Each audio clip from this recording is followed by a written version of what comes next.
So, ladies and gentlemen, you are all welcome to the Rafi Online School. So, in this brief or short video, we are going to look at the concept of transport of material across the cell membrane.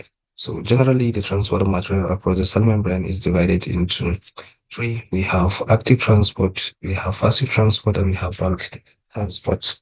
For the passive transport, we have simple diffusion and we have facilitated diffusion. And one very interesting thing is that we can know under passive transport that no energy is required. No energy is required to transport the molecules. So no ATP is required. And in the case of active transport, ATP is required. And under passive transport, we have simple diffusion and we have facilitated diffusion. So simple diffusion is when you are having actually the movement of molecules from the region of lower concentration to the region of higher concentration. Like for example here, let's say these are the molecules. So if you now look at the molecules here, they have a higher concentration at point E, and this is a point B. So the concentration of molecules at point E is greater than the concentration of molecules at point B. So when molecules are moving from the region of higher concentration to the region of lower concentration, you have what you call simple diffusion.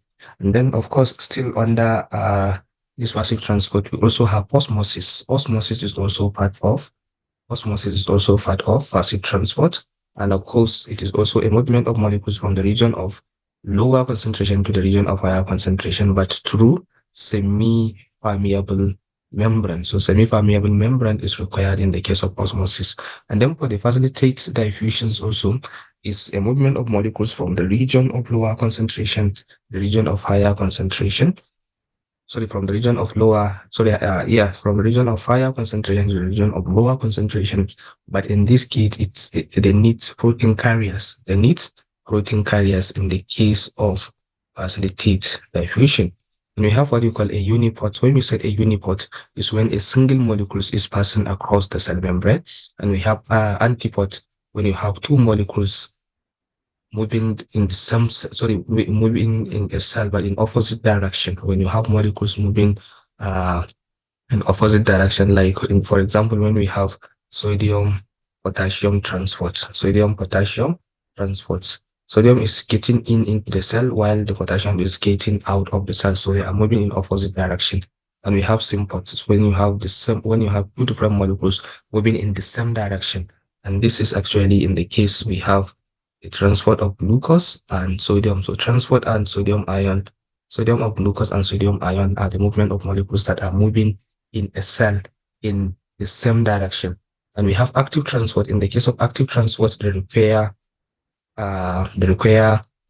of course, ATP. So what are the differences between primary transport and secondary transport? In the case of primary transport, it requires ATP to transport a molecules. But in the case of secondary transport or secondary active transport, it requires the use of electrochemical gradient to transport a molecules. And we also have a bulk transport. So in the case of bulk transport, it's the types of transports that require the movement of larger molecules.